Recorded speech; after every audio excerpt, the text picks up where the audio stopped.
Hai teman-teman semua, selamat berjumpa lagi di kanal ini. Dan selamat datang untuk kalian yang baru mengunjungi kanal cerita bergambar ini.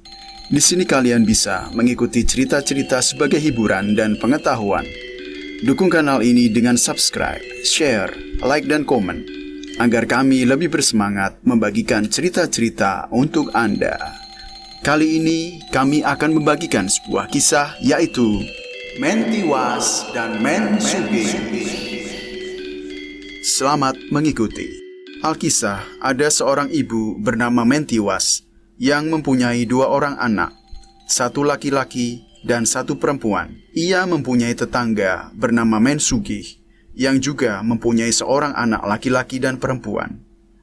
Pekerjaan sehari-hari Mentiwas adalah mencari kayu bakar lalu menjualnya ke pasar. Pembeli kayu bakar itu membayarnya dengan beras. Jika tidak menjual kayu bakar, ia tak bisa menanak nasi untuk makan sehari-hari.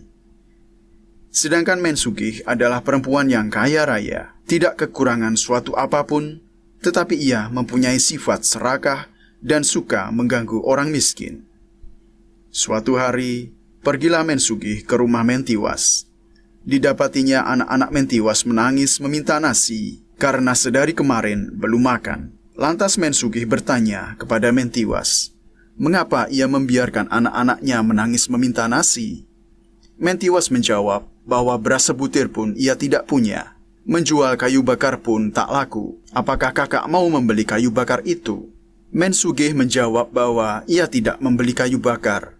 Kayu bakarnya masih banyak, memenuhi gelebek. Tetapi ia menyatakan, bila Mentiwas mau mencari kutu di rambutnya, Mensuge bersedia mengupahinya dengan beras semangkuk. Karena tak ada pilihan, Mentiwas pun mau melakukan hal itu. Setelah selesai, ia mendapat upah semangkuk beras. Setelah Mensuge pulang ke rumahnya, ia merasakan gatal di kepalanya. Setelah disisir, ia terkejut mendapati 1 anak kutu. Segera ia mencari Mentiwas sambil menunjukkan kutu itu. Mensuge melabrak Mentiwas dan berkata bahwa ia masih mendapatkan 1 kutu lagi. Lalu ia meminta Mentiwas mengembalikan berasnya. Mentiwas segera menyahut bahwa beras sudah dimasaknya. Mensuge tak peduli apapun bentuk beras itu, ia bersikeras agar beras itu dikembalikan. Mentiwas memberikan nasi itu yang seharusnya sudah menjadi haknya dan anak-anaknya. Sesampainya di rumahnya, Mensuge menuju ke kandang dan melemparkan nasi itu untuk makanan babi. Mentiwas menangis meratapi dirinya yang selalu bernasib buruk. Terlebih ia amat meratapi kemiskinan dirinya. Keesokan harinya, Mentiwas dan kedua anaknya pergi ke hutan mencari kayu bakar, membawa sebilah parang yang sudah mulai mudah lepas dari gagangnya. Saat memotong, lepaslah parang itu dari gagangnya. Diperbaikinya parang itu sejenak dan mulai memotong lagi. Tetapi sial, lagi-lagi parang itu terlepas dari gagangnya. Ia berhenti lalu duduk di batang kayu sambil menangis meratapi kemiskinannya. Tiba-tiba ia melongo, terkejut melihat seekor kijang putih berjalan mendekatinya. Kijang putih itu dapat berbicara dan menyuruh Mentiwas untuk memasukkan jari pada lubang anusnya. Mentiwas berkata kepada kijang itu bahwa ia tak berani melakukannya.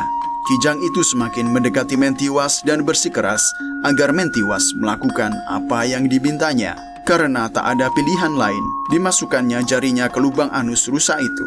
Setelah itu ditariknya jemarinya. Keluarlah uang dari lubang anus kijang itu. Kijang itu menyuruh Mentiwas untuk memasukkan jarinya lebih ke dalam.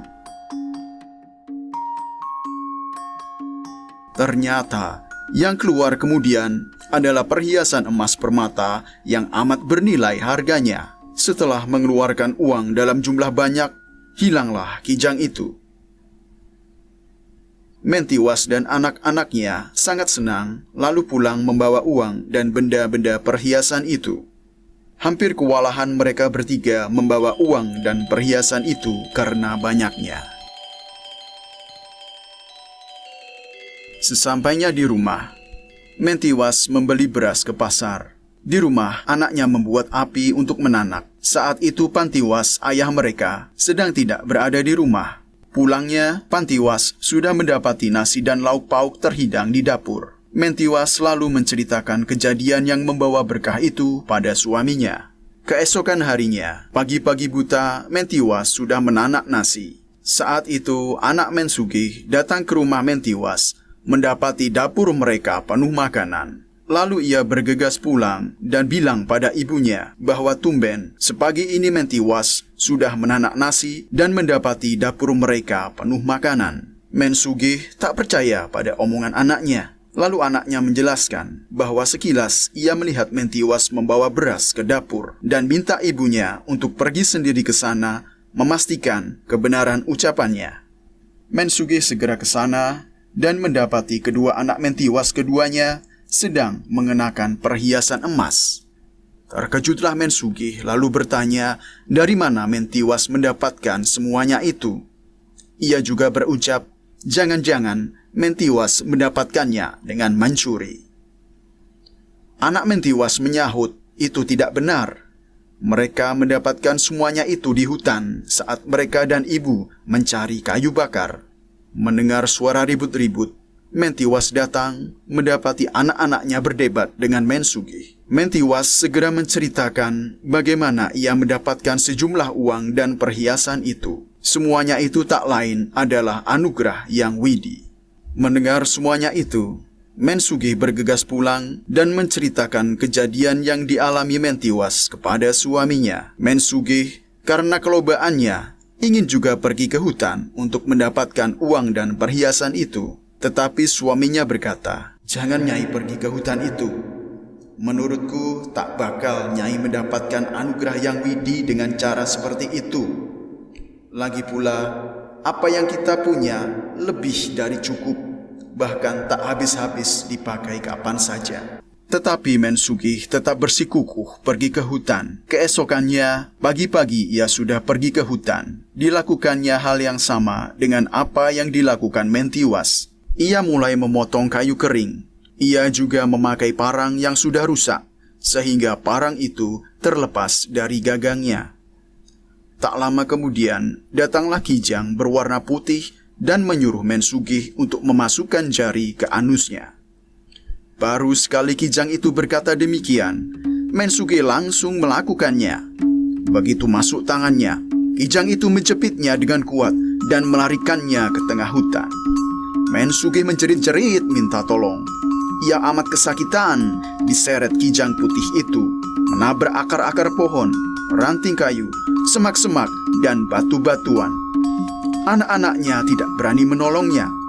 Lalu mereka berlari pulang memberitahukan hal itu kepada ayahnya. Jangan ganggu lagi, jangan ganggu lagi. Begitu harapan Pansugih sambil berlari ke hutan untuk mendapatkan istrinya.